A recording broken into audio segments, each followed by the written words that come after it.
This video does not encourage any of the viewers to perform anything or any ritual mentioned in the video. This video is just made for entertainment purposes.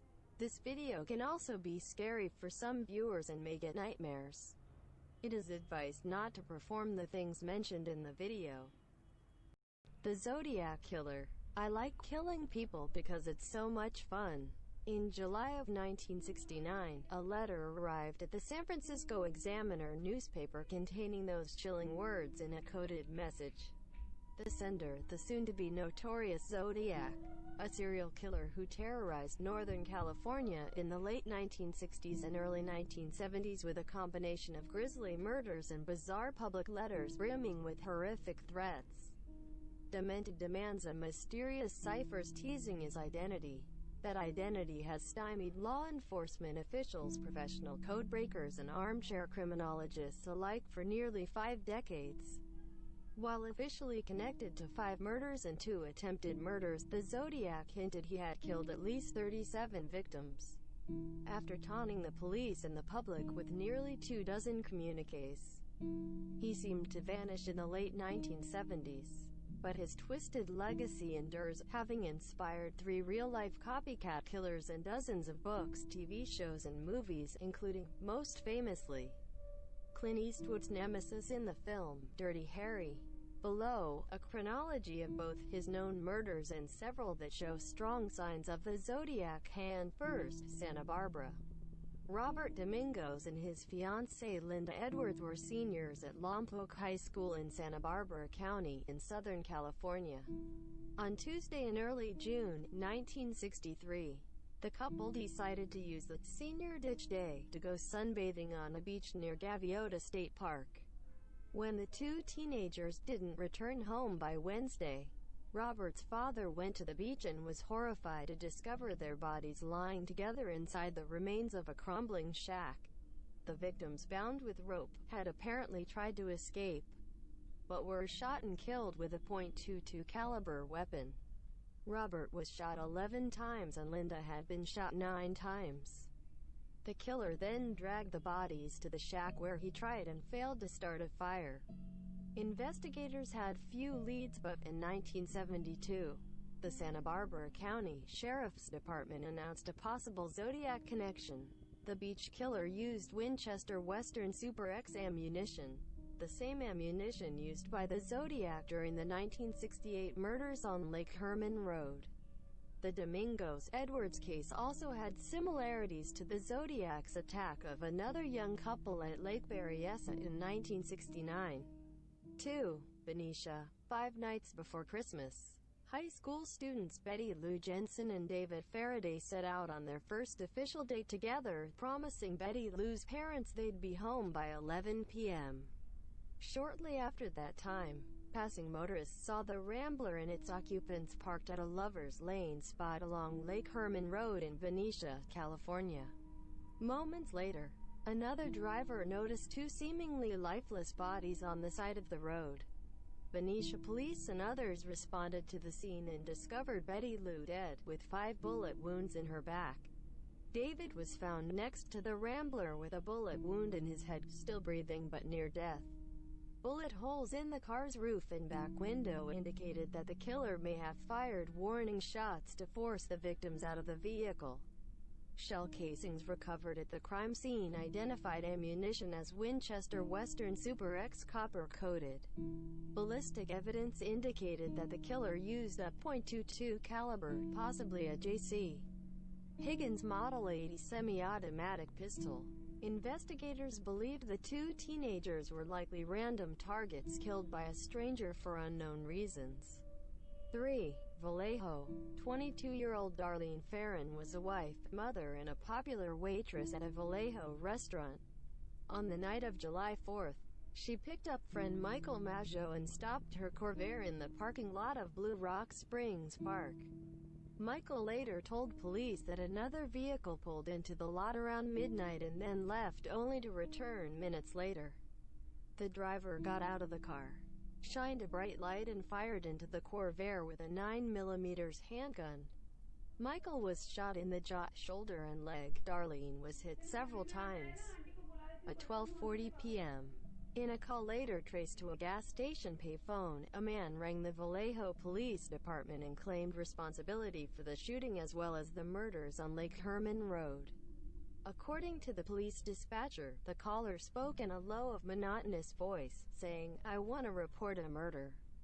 If you will go 1 mile east on Columbus Parkway, you will find kids in a brown car. They were shot with a 9mm Luger. I also killed those kids last year. Goodbye." Darlene died on arrival at the hospital, but Michael survived. Investigators were unable to identify any viable suspects. One letter to the Vallejo Times-Herald postmarked July 31, 1969. The writer claimed responsibility for the 2 shootings and provided details about the victims, the weapons, the number of shots fired, and the brand of ammunition. 2 letter to the San Francisco Chronicle postmarked July 31, 1969. One of 3 virtually identical letters accompanied by 1/3 of a cipher. The writer demanded publication of the letters and ciphers by Friday, August 1. 3 letter to the San Francisco Examiner, postmarked July 31, 1969.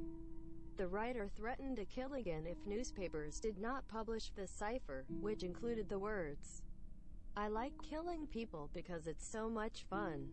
4 3-page letter received by the Examiner on August 4, 1969 sent in response to police asking for information to prove the writer actually committed the murders. This was the first use of the name, the Zodiac.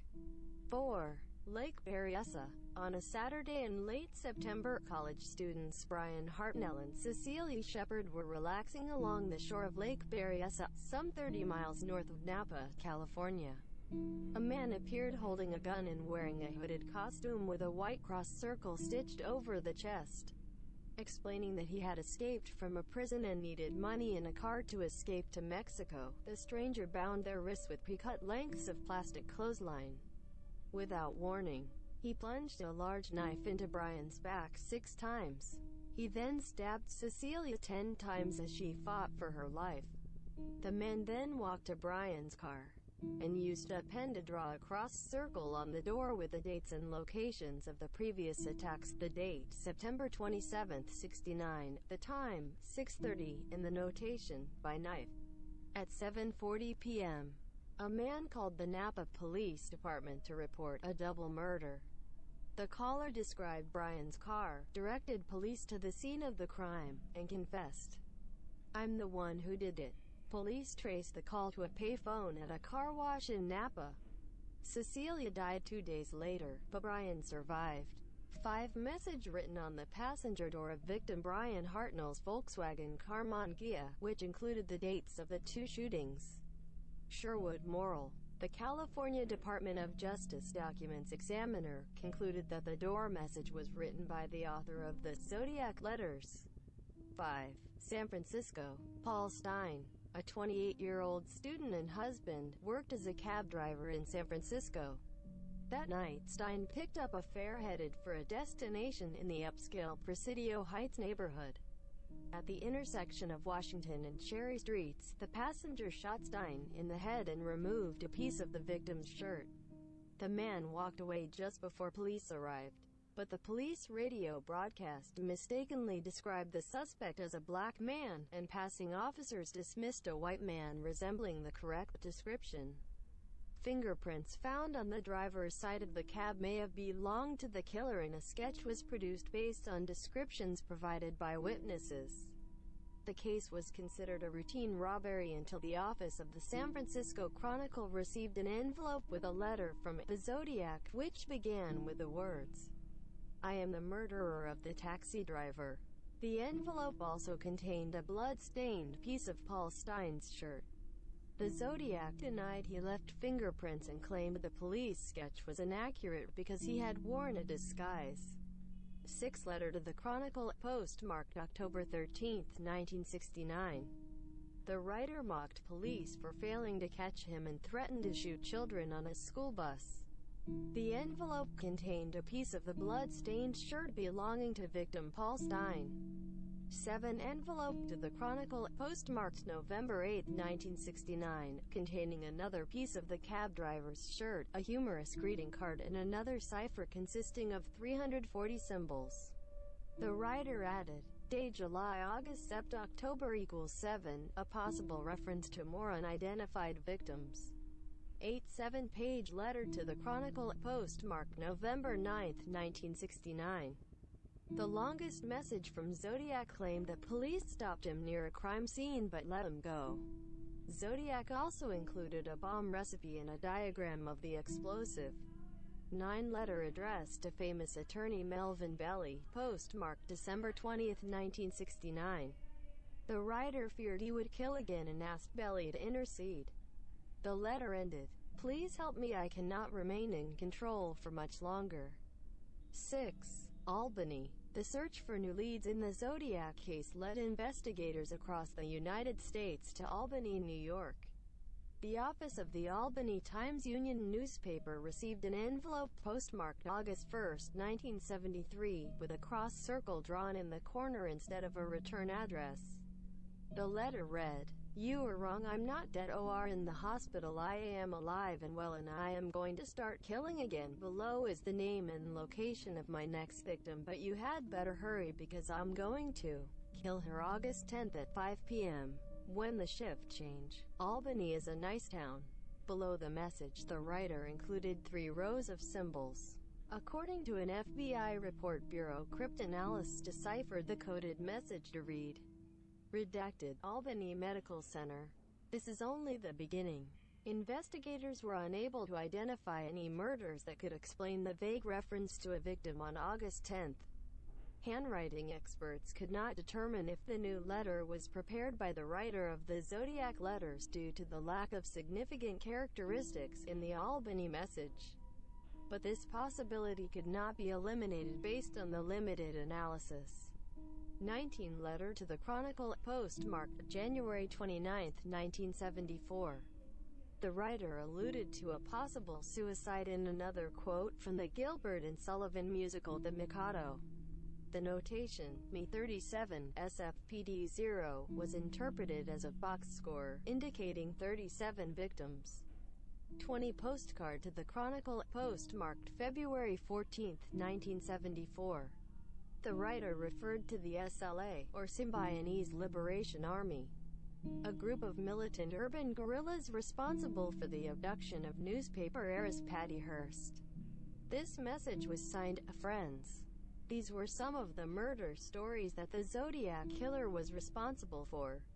Recently, the Zodiac Killer code was broken, but he was never caught. Please subscribe to this girl's channel and help her grow. Here are some other vids from her. Like, share and click the bell icon to get notified whenever I read something new. Thanks. Bye smiley face.